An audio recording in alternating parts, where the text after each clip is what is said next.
तंत्र में भोग संभोग सब होता है, मतलब इसका क्या तात्पर्य है? पुल होता है, संभोग होता है। अब उस चीज़ का जो लोगों के दिमाग में मतलब चलता है, वो बहुत गलत चलता है। लोगों को लगता है कि संभोग स्त्री और पुरुष के बीच में होता है, लेकिन असल में ये नहीं होता है। हर व्यक्ति ने, हर मनुष्य ने, हर जीव ने, जिसने भी संसार में जन्म लिया है, उसके अंदर दोनों ही तत्व होते हैं, स्त्री तत्व और पुरुष तत्व। तो वो जो संभोग होता है, वो किसी स्त्री और पुरुष के शरीर के बीच का नहीं होता है तंत्र में। वो बहुत अपने आप में एक रहस्यमयी एक ऊर्जा को जो है वहाँ पे, ये कह सकते हैं आप कि वहाँ पे संचार हो रहा होता है। तो वो अपने ही अंदर के स्त्री और पुरुष तत्व के बीच में वो संभोग होता है। वो उन्हीं दोनों तत्वों को मिलाया जाता है। आपको सरल भाषा में अगर सीधी बात कही जाए, तो अपनी नाड़ियों का शोधन होता है। अपनी नाड़ियों के बीच में संभोग होता है। ईड़ा नाड़ी और पिंगला नाड़ी, इनके बीच में वो संभोग होता है, इनका मिलन होता है।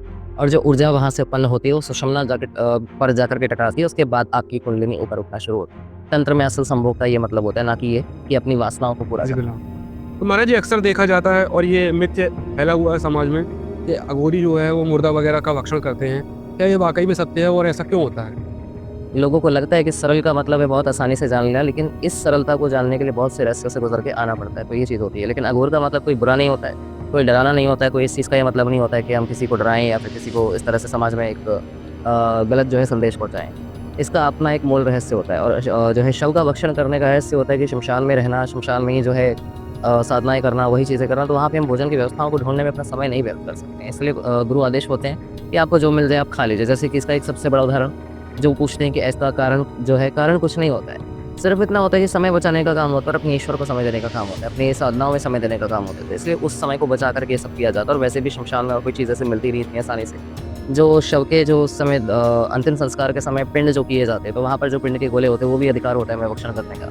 लेकिन ऐसा कोई नियम नहीं है कि ज़बरदस्ती वो खा करके कोई साधना सिद्ध हो जाएगी, ऐसा कुछ नहीं होता है। तो महाराज जी, उसका नियम क्या क्या होता है? जैसे साधना में, जैसे आपने कहा कि गुरु आज्ञा के अनुसार करते हैं। के नियम की बात सबसे पहले आती है कि कुछ समय के लिए ऐसा होता है कि शमशान में ही जो है एक स्थान दिया जाता है हमें, कि आप वहीं रहेंगे, आप यहाँ से बाहर नहीं आएंगे, आपको संसारिकता में नहीं जाना है, आपको शमशान में रह करके ही जो है इस चीज़ को जानना है, अपने जीवन के मूल सत्य को जानना है। सिर्फ इतना सा कारण होता है शमशान में रहने का। और ये जब तक रहा जाता है, जब तक कि व्यक्ति को बोध ना हो जाए कि संसारिकता क्या है। शमशान में जो सारी चीज़ें हो रही होती हैं, उस समय वो सुबह से लेकर शाम तक वही चीज़ें देख रहा होता है कि चिता जल रही है, जो भी संसारिक प्रपंच है वो सारे के सारे बचा है वहाँ पर। उस समय वहाँ पे कुछ भी मायने नहीं रखता है। सबसे बड़ा शमशान तुम्हारा मन होता है, जहाँ पे सुबह से लेकर रात तक और रात से लेकर सुबह तक निरंतर शमन की प्रक्रिया चल रही होती है तुम्हारे विचारों। करोड़ों विचार वहाँ पे उत्पन्न होते हैं, करोड़ों वहीं पे शमन होते हैं, और वही सुनने का सबसे बड़ा स्थान। तो जब तक भेदभाव मिट के वो मन तुम्हारा शमशान न बन जाए, तब तक तुमको जाने की जरूरत है। उसके बाद जिस दिन तुम्हारे मन में शून्यता जागृत हो जाए, सबके लिए शून्यता का मतलब है सबके लिए एक समान भाव हो जाना। तो महाराज जी, जैसे आपको कभी भूत प्रेत का अनुभव हुआ? जैसे एक बार काफ़ी पुरानी बात है, उस समय कोई क्रिया करने के लिए मैं गया था। उस समय ऐसी कोई अपनी साधना की बात वैसे नहीं, कुछ क्रिया मुझे थी, कुछ काम था, तब की बात है। तो चिता की बात आई थी, जो चिता पे ही क्रिया करनी थी। तो उस समय क्या हुआ था, 26 साल का वो था, जो अभ्यतात्मा कह सकते हो आप, जो है शरीर उसने 26 साल की उम्र में छोड़ा था। अब वो आकर वहाँ खड़ा हुआ, मुझे लगा शायद मेरा वहम है उस समय, क्योंकि मेरा ध्यान उस समय उस चीज़ को नहीं था, मेरा अपने काम पर ध्यान था। तो जब वो सामने आकर खड़ा हुआ, उसने बात करनी शुरू करी, उसने अपना नाम बोला, वो सारी चीज़ें जितना मतलब वो बोल सकता था उस समय पर उसने बोला। उसके बाद उसने अपनी कुछ बातें पिछली बताई, क्या हुआ था, क्या नहीं हुआ था, कैसे जो है उसकी देहांत उसका कैसे होता, कैसे उसका शरीर शांत हुआ था। नमस्कार दोस्तों, स्वागत है आप सबका एक बार फिर मेरे YouTube चैनल पर, जहां हम आज आपको लेकर चलेंगे एक ऐसी रहस्यमय दुनिया में जिसके बारे में बहुत कम लोग जानते हैं, अघोर साधना। जिसके बारे में जानने के इच्छुक तो बहुत लोग रहते हैं कहीं ना कहीं। और आज ऐसे ही एक अघोर साधनाओं के साधक हमारे साथ हैं, महाराज जी। महाराज जी, तो सबसे पहले आप अपना परिचय बताइए। जय श्री महाकाल। मैं रुद्रनाथ हरिद्वार से, जी। और मैं घोर पंथ से दीक्षित हूँ। हम्म। बाकी आप सबके सामने। तो मित्रों, आगे जानते हैं इनके जीवन के बारे में, साधना के बारे में, और ऐसे बहुत से गूढ़ दर्शन जिनके बारे में लोग नहीं जानते। तो महाराज जी, सबसे पहले आप ये बताइए कि अक्सर जो हमारे देश का युवा है वो ग्लैमर और मतलब रंग बिरंगा एक वैसा जीवन चाहता है, ऐसा प्रोफेशन चाहता है ग्लैमर से युक्त। तो आप इस प्रोफेशन में कैसे आ गए? सबसे पहली बात ये होती है कि कोई भी साधना मार्ग में अगर आता है, तो वो इसकी एक ही जन्म की तपस्या नहीं होती है। उसके जन्म जन्म से उसके भाग्य में वो चीज़ें निर्धारित होती हैं, कर्मों के प्रारब्ध के ऊपर उसके निर्भर करता है कि वो आगे क्या करने वाला है।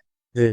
तो रही बात सांसारिकता की, जो आप पूछ रहे हैं कि जो युवा आजकल जो करना चाहते हैं, ये सब चीज़ें हैं, तो वो उनकी अपनी इच्छा है, वो स्वतंत्र है उस चीज़ के लिए, लेकिन अंत में आना अघोर में ही सबको पड़ता है। मतलब ये कह सकते हैं कि पंथ अघोर नहीं बोल सकते, लेकिन अवस्था कहीं न कहीं अवधूत और अघोर की आती है। तो संसार से मुक्ति पाने का, मोक्ष पाने का एक यही रास्ता बचता है, तो ये सारी चीज़ें पूर्वजन्म से निर्धारित होती हैं। जी। तो महाराज जी अक्सर देखा जाता है और ये मिथ्य फैला हुआ है समाज में कि अघोरी जो है वो मुर्दा वगैरह का भक्षण करते हैं। क्या ये वाक़ई में सत्य है और ऐसा क्यों होता है? सच है, लेकिन कोई ऐसी अनिवार्यता नहीं है कि खाना ही खाना है, कोई लिखित नहीं है वो चीज़, ना ही वो ऐसा कोई साधनाओं का विषय है कि आप वो नहीं खाएँगे तो आप जो है अ, उसकी आपकी साधना सफल नहीं होगी, ऐसी कोई चीज़ नहीं होती है। हाँ, ये भी सत्यता है कि परीक्षाओं के समय पे गुरु उस चीज़ का भक्षण करने के लिए जो है आदेश करते हैं। तो अघोर का सबसे पहला अर्थ तो बहुत सरलता होती है, रहस्यमयी भी है, लेकिन क्योंकि जितना सरलता होती है ना, उतनी रहस्यमयी उसमें चीज़ें छुपी होती हैं। हाँ, लोगों को लगता है कि सरल का मतलब है बहुत आसानी से जान लेना, लेकिन इस सरलता को जानने के लिए बहुत से रहस्यों से गुज़र के आना पड़ता है, तो ये चीज़ होती है। लेकिन अघोर का मतलब कोई बुरा नहीं होता है, कोई डराना नहीं होता है, कोई इस चीज़ का ये मतलब नहीं होता है कि हम किसी को डराएँ या फिर किसी को इस तरह से समाज में एक गलत जो है संदेश पहुँचाएँ। इसका अपना एक मूल रहस्य होता है, और जो है शव का भक्षण करने का रहस्य होता है कि शमशान में रहना, शमशान में ही जो है साधनाएँ करना, वही चीज़ें करना, तो वहाँ पे हम भोजन की व्यवस्थाओं को ढूँढने में अपना समय नहीं व्यर्थ कर सकते हैं। इसलिए गुरु आदेश होते हैं कि आपको जो मिल जाए आप खा लीजिए। जैसे कि इसका एक सबसे बड़ा उदाहरण, जो पूछते हैं कि इसका कारण जो है, कारण कुछ नहीं होता है। सिर्फ़ इतना होता है कि समय बचाने का काम होता है और अपने ईश्वर को समय देने का काम होता है, अपनी साधनाओं में समय देने का काम होता है। तो इसलिए उस समय को बचा कर के ये सब किया जाता है, और वैसे भी शमशान में और कोई चीज़ ऐसे मिलती नहीं इतनी आसानी से। जो शव के जो उस समय अंतिम संस्कार के समय पिंड जो किए जाते हैं, तो वहाँ पर जो पिंड के गोले होते हैं, वो भी अधिकार होता है हमें भक्षण करने का। लेकिन ऐसा कोई नियम नहीं है कि ज़बरदस्ती वो खा कर के कोई साधना सिद्ध हो जाएगी, ऐसा कुछ नहीं होता है।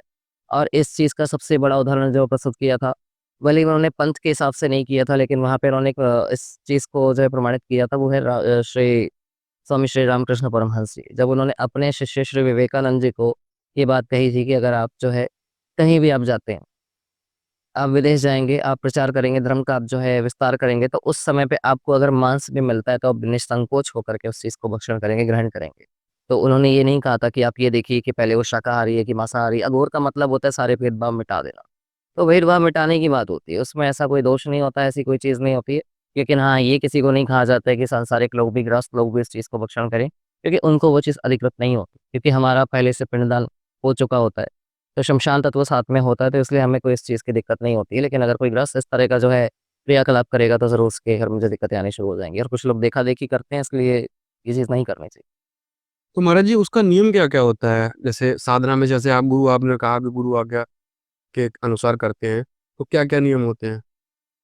साधनाओं में नियम काफ़ी सारे होते हैं, कुछ होते हैं गुप्त होते हैं, जो कि नहीं सबके सामने बताए जा सकते हैं, क्योंकि तंत्र जितना होता है वो गुप्त ही रखा जाए तो ज़्यादा अच्छा है। लेकिन नियम की बात सबसे पहले आती है कि कुछ समय के लिए ऐसा होता है कि शमशान में ही जो है एक स्थान दिया जाता है हमें, कि आप वहीं रहेंगे, आप यहाँ से बाहर नहीं आएँगे। आपको सांसारिकता में नहीं जाना है, आपको शमशान में रह कर के ही जो है इस चीज़ को जानना है, अपने जीवन के मूल सत्य को जानना है, सिर्फ़ इतना सा कारण होता है शमशान में रहने का।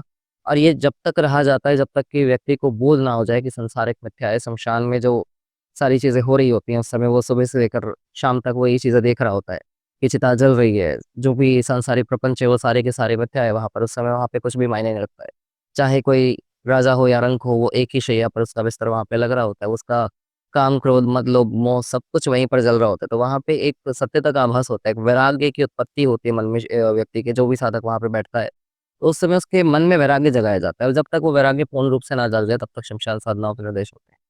जैसे क्या है कि श्मशान का अर्थ ही समस्थान होता है। हाँ। हाँ, सब सभी के लिए जैसे एक जैसा। तो महाराज जी आपके जो गुरुदेव हैं, जो पूज्य गुरुदेव हैं आपके, तो उन्होंने आपके लिए कितनी अवधि का निर्धारण किया था इस साधना के लिए? उन्होंने निर्धारण नहीं किया था इस तरह से, कोई समय निर्धारित नहीं किया था। उन्होंने मुझे एक बात कही थी कि शमन जिस जगह होता है, जिस स्थान पर शमन होता है, उसी को शमशान बोला जाता है, जहाँ पे शमन की प्रक्रिया निरंतर चलती है। तो उन्होंने एक बात कही थी, जब तक तुम्हारे मन में शमशान ना जाग जाए, तब तक तुम्हें वहीं रहना है, वहाँ पे आना-जाना जो चाहे करो, जितना चाहे समय बिताओ, तुम दिन में बिताओ, चाहे रात में बिताओ, तुम्हें वहाँ उसके आस-पास ही रहना है, तुमको वहाँ के तत्व का आभास करना है, जब तक तुम्हारे मन में शमशान ना बस जाए। और बसने का ये मतलब नहीं कि कहीं बाहर से उसको देख-देख के बसेगा, वो अंदर से वैराग्य की जागृति होगी, तो उसके बाद उन्होंने कहा था, तब तुम चाहे वहाँ जाना भी छोड़ देना, कोई आपत्ति नहीं है उसमें। तो उसके बाद कोई भी क्रियाकलाप होती है, सारी चीज़ें होती हैं, बाहर भी करी जा सकती हैं। और उसके बाद अभी कुछ समय पूर्व भी ऐसी घटना कुछ घटित हुई थी जब बहुत सी चीज़ें ऐसी होने लगी थी। तो उनसे मेरा एक प्रश्न था, तो उन्होंने एक बात कही थी कि शमशान कहाँ है? सबसे बड़ा शमशान कहाँ है? तो ज़ाहिर-सी बात है सबको मणिकर्णिका का याद आता है। लेकिन उसके बाद उन्होंने एक ही लाइन में एक उत्तर दिया था कि सबसे बड़ा शमशान तुम्हारा मन होता है, जहाँ पे सुबह से लेकर रात तक और रात से लेकर सुबह तक निरंतर शमन की प्रक्रिया चल रही होती है तुम्हारे विचारों। करोड़ों विचार वहाँ पे उत्पन्न होते हैं और करोड़ों वहीं पे शमन होते हैं और वही सुनने का सबसे बड़ा स्थान है। तो जब तक भेदभाव मिट के वो मन तुम्हारा शमशान ना बन जाए तब तक तुमको जाने की ज़रूरत है। उसके बाद जिस दिन तुम्हारे मन में शून्यता जागृत हो जाए, सबके लिए शून्यता का मतलब है सबके लिए एक समान भाव हो जाना। सारी चीज़ों में समानता दिखने लगना। उसके बाद अब वहाँ जाना छोड़ सकते हैं, तो वो चीज़ हुई। तो अभी आपने बंद कर दिया? कुछ काम पड़े, कोई क्रिया वगैरह की बात हो तो अलग बात है, वरना ऐसे कोई अपने लिए होता है कि हाँ, वहीं जाकर ध्यान करना है, वहीं जाकर के सारी चीज़ें करनी, वो नहीं है। कोई क्रिया हो, कोई ऐसी दूसरों के लिए, कोई जन कल्याण के लिए कोई ऐसी बात हो, तो अगर जाना पड़े तो अलग बात है। तो महाराज जी, जो शमशान साधना की सिद्धि होती है उसमें क्या प्राप्त होता है साधक को? जैसा कि अभी बताया, वैराग्य सबसे मूल अवस्था होती है, तो वही वैराग्य और वही शून्यता की अवस्था को पाने के लिए वो शमशान में जा रहा हो। लेकिन अघोर की एक बात आती है कि अघोर में वैराग होता है, संन्यास नहीं होता है। अघोर में त्याग नहीं होता है, अघोर में समर्पण होता है, सब कुछ समर्पित किया जाता है। अपने इष्ट को, अपने विकार तक भी अपने इष्ट को ही समर्पित किए जाते हैं। और अघोर में शिव की प्रधानता इसलिए होती है, क्योंकि शिव ही ऐसे हैं जो हर गुण से लेकर के अवगुण को अपने अंदर तक समा सकते हैं और शक्ति उसको जो है समाहित करने में सहायक बनती है। तो शिव और शक्ति का दोनों का ही वहाँ पे मूल अस्तित्व होता है। ऐसा नहीं है कि केवल शिव को ही प्रधानता दी जाती है, शक्ति के बिना वो अधूरा है। तो शमशान में पाने की बात है तो मूल रूप से कोई सिद्धियों की बात नहीं आती है। सिद्धियाँ मिलती हैं, ठीक है, अच्छी बात है। हम नहीं कहते कि नहीं मिलती है, वो सब कुछ मिलेगा क्योंकि वो जो है व्यवस्थाओं को संचालित करने के लिए वहाँ पे सिद्धियाँ दी जाती हैं। पर शमशान में जाने का मूल कारण होता है वैराग को धारण करना और वैराग की उत्पत्ति अंदर से होना। तो उसमें जाकर के, लेकिन अघोर को जो होता है, अघोर को वैराग दिया जाता है कि आप संसार की चीज़ें भी देख कर के एक समान रहोगे और शमशान में भी एक समान रहोगे। उसमें एक द्वैत और अद्वैत का जो है विषय आ जाता है कहीं न कहीं, कि दोनों चीज़ों में समानता देखना। ब्रह्म के बिना शक्ति अधूरी, ये श्री स्वामी श्री रामकृष्ण परमहंस जी ने कही थी। और ये बात बिल्कुल सत्य है, जो कि अब वो लंबा विषय हो जाएगा, अगर आप चाहें तो पूछ सकते हैं, मुझे कोई आपत्ति नहीं है। लेकिन बात वहीं आती है कि दोनों हर जगह एक समान हो जाना, तब तक शमशान में जाया जाता है और कभी वही मूल कारण होता है शमशान में जाने का। प्रारंभिक स्टेज। सत्यता को जान लेना ही सबसे उच्च अवस्था होती है और जब शून्यता अंदर से जागृत हो जाए, भीतर से जागृत हो जाए, वो अवस्था शून्य की होती है।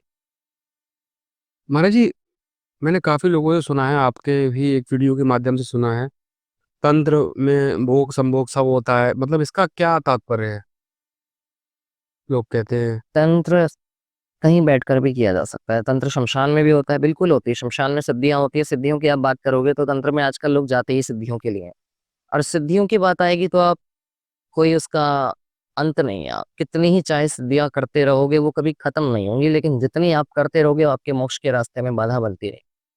तो सिद्धियों की जब बात आती है, तंत्र की बात आती है, तो बिल्कुल की जाती है तंत्र सिद्धियाँ। और रही बात उसमें जब भोग संभोग की बात आ जाती है, तो वो सांसारिकता की एक विकार की बात आ जाती है। लोग कहते हैं कि भोग संभोग होता है, मैं उस चीज़ का खंडन करता हूँ कि नहीं होता है। अगर महाशक्तियों की साधना कर रहे हो, अगर आप महाविद्याओं की साधना कर रहे हो, आप माँ काली की साधना कर रहे हो, आप माँ तारा की साधना कर रहे हो, उसमें आपको संभोग की आवश्यकता नहीं पड़ेगी।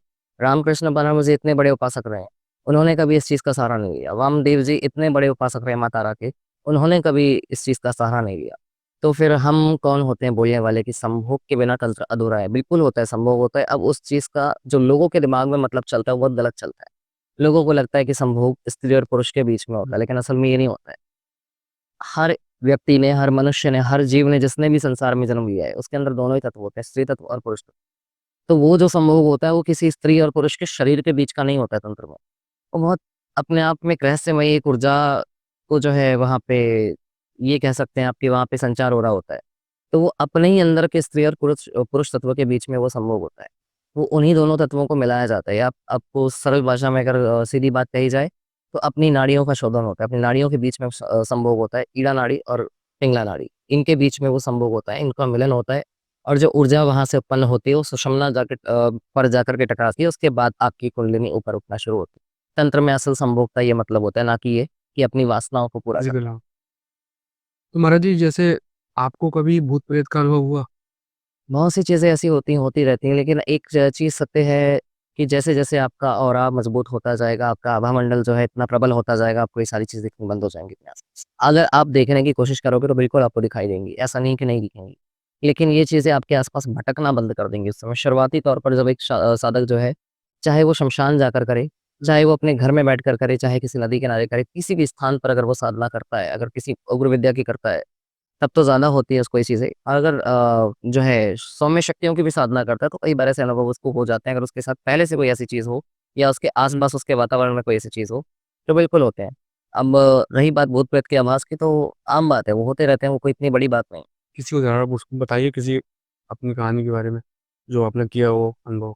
उदाहरण के लिए आप कह सकते हो तो वहाँ कई ऐसी अतृप्त शक्तियाँ होती हैं, जबकि कोई साधक जैसे श्मशान की बात कर लो, तो वहाँ जब हम जाते हैं तो कई बार ऐसा होता है कि किसी के रोने की आवाज़ें आना, किसी के जो है चलने की आवाज़ है, कोई ऐसा लग रहा है कि कोई जा रहा है, कोई बगल में बैठा है, तो इस तरह के कई अनुभव कई बार हुए हैं और वो लोग जो है अपनी मुक्ति के लिए भटक रहे होते हैं। तो जब कोई उनको साधक दिखता है तो वो उसके पास आकर प्रयास करते हैं कि उससे संपर्क बनाएँ और अपनी या तो कुछ होते हैं उनमें से जो अपनी वासनाओं की तृप्ति के लिए बात करते हैं, कुछ होते हैं जो होते हैं कि अपनी मुक्ति के लिए वहाँ पे जो है, जो वहाँ बैठे होते हैं तो वो अपनी मुक्ति के साधन को ढूँढ रहे होते हैं। तो किसी साधक से संपर्क करके वो कोशिश करते हैं कि ये जो है हमारी मुक्ति का साधन हमको दिखा सके। लेकिन बात वहीं आती है कि बिना कर्मों को भोग पूरा किए आप कहीं भी नहीं जा सकते हो। तो फिर वो घूमते भटकते बहुत सारी चीज़ें ऐसी वहाँ पे होती हैं और कई बार ये अक्सर होती रहती हैं। कभी रोने की आवाज़ें आना, तो कभी आस-पास में कुछ दिखना, कभी ऐसा लगता है कि आँख बंद करके आप बैठे तो आपके बगल में कोई खड़ा हुआ है, ये सब बहुत आम बात है। यहाँ तक की बात होना भी कोई बड़ी बात नहीं है। आपको भी कभी हाँ, हुई है, वही चीज़ बता रहा हूँ। जैसे एक बार काफ़ी पुरानी बात है, उस समय कोई क्रिया करने के लिए मैं गया था। उस समय ऐसी कोई अपनी साधना की बात वैसे नहीं, कुछ क्रिया मुझे थी, कुछ काम था, तब की बात है।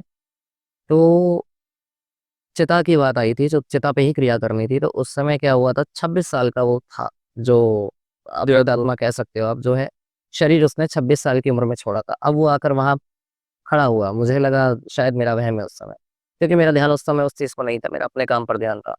तो जब वो सामने आकर खड़ा हुआ, उसने बात करनी शुरू करी, उसने अपना नाम बोला, वो सारी चीज़ें, जितना मतलब वो बोल सकता था उस समय पर उसने बोला। उसके बाद उसने अपनी कुछ बातें पिछली बताई, क्या हुआ था, क्या नहीं हुआ था, कैसे जो है उसके देहांत उसका कैसे हुआ था, कैसे उसका शरीर शांत हुआ था।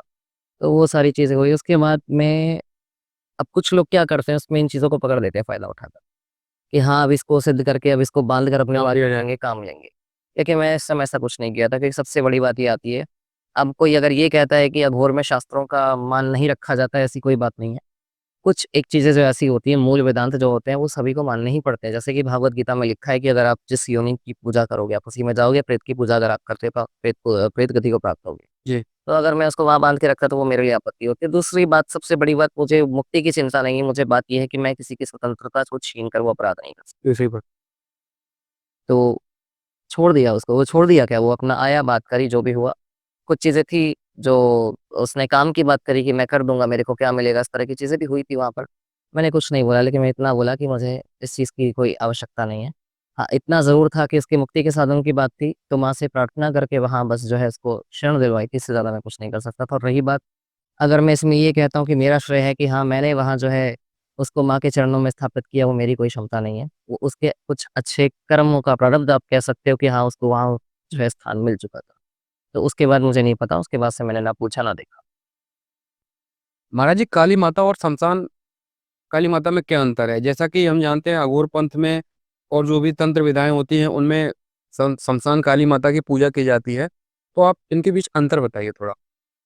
आपने एक चीज़ और देखी होगी कि आज के समय में ज़्यादा प्रचलित है, पहले के समय में इनका नाम इतना नहीं आता। अक्सर जो है गोपनीय तांत्रिक ही इन चीज़ों को जानते थे और आज के समय में हर कोई जानता है। जानने को तो वैसे उनके सहस्त्रनाम में सबसे पहला नाम ही उन्हीं का है, तो प्राकट्य का भी मूल स्वरूप उन्हीं का इसी रूप में हुआ था। तो जो सबसे पहले जो उनका अवतरण जो कह सकते हो कि आप उनका मूल स्वरूप जो है संसार में प्रकट हुआ था, वो माँ श्मशान काली के रूप में ही हुआ था। लेकिन आज के समय पे जिसको देखो हर कोई उन्हीं का नाम लेकर चल रहा है। क्यों?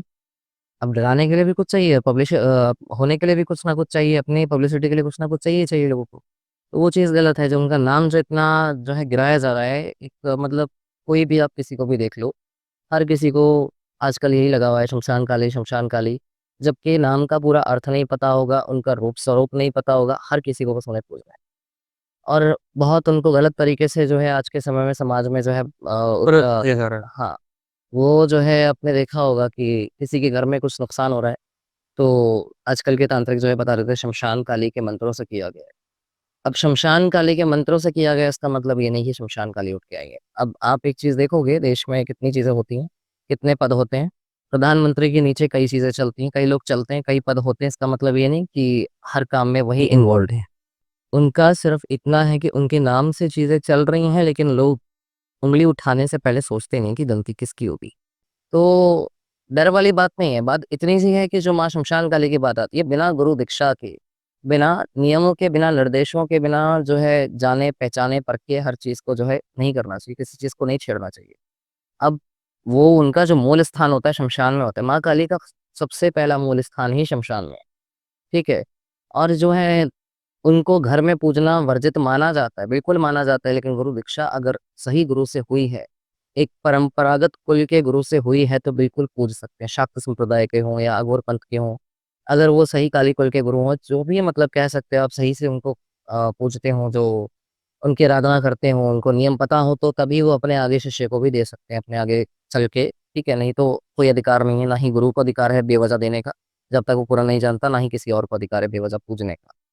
माँ के रूप में पूजना और देवी के रूप में पूजने में बहुत अंतर होता है। जब माँ को माँ के रूप में पूजा जाएगा, 100 गलतियाँ माफ़ कर देंगी, लेकिन जानबूझ के किया हुआ अपराध वो भी माफ़ नहीं करेगी। क्योंकि उसको अधिकार है अपनी संतान को दंड देकर सिखाने का, सही सीख देने का। लेकिन लोगों में भ्रम फैल चुका है कि शमशान काली बुरी होती हैं, शमशान काली ऐसी होती है, वैसी होती हैं। मूर्खता है वो उनकी। शमशान काली बुरी नहीं होती है, शमशान काली को जो है रिप्रेज़ेंट इतनी बुरी तरह से कर दिया गया है कि वो ऐसी होती है क्योंकि नाम शमशान लग गया ना। तो वही है कि सत्यता का ज्ञान नहीं है तो फिर एक बुरा ही दिखता है इंसान को।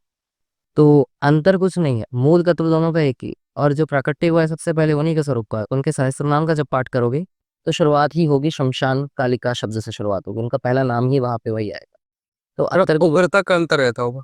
वही बोल रहा हूँ, उग्रता का अंतर आता है, सांसारिकता के लिए, गृहस्थों के लिए दक्षिणा काली की आराधना जो है उनके माँ के स्वरूप में मानी जाती है, जो ज़्यादा विशेष होती है।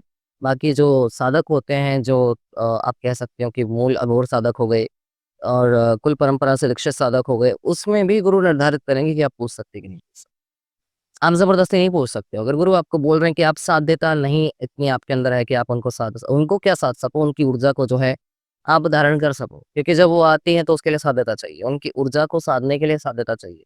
हर किसी के सामने प्रत्यक्ष हो जाए मैं नहीं मानता, आज के समय में 1 से 2% लोग भी नहीं होंगे, जो 100 में से भी सच्चे लोग हैं, 100% उनमें से भी 1-2% लोग ऐसे होंगे, जिनके सामने अभी तक प्रत्यक्षीकरण हुआ होगा, वरना आजकल दुकान उनके नाम पे बहुत चल रही जी। है। तो सबसे पहले साध्यता चाहिए, इस उग्रता को आप धारण करके साध सकते हो कि नहीं साध सकते। आपके पास जब उनकी ऊर्जा आएँगी, आपके वातावरण में बदलाव हो जाएगा।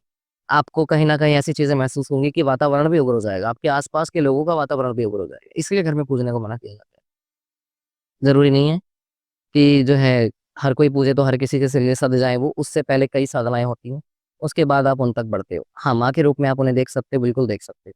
लेकिन डायरेक्ट उनके बीज मंत्रों का जप करना, ये सब हरकतें करना तो गलती वहाँ आती है लोगों को, उनको पूजने में मनाही नहीं है। अघोर पंथ के अनुसार सभी के लिए उनकी शक्तियाँ उपलब्ध है, लेकिन एक सही मार्गदर्शन के अनुसार।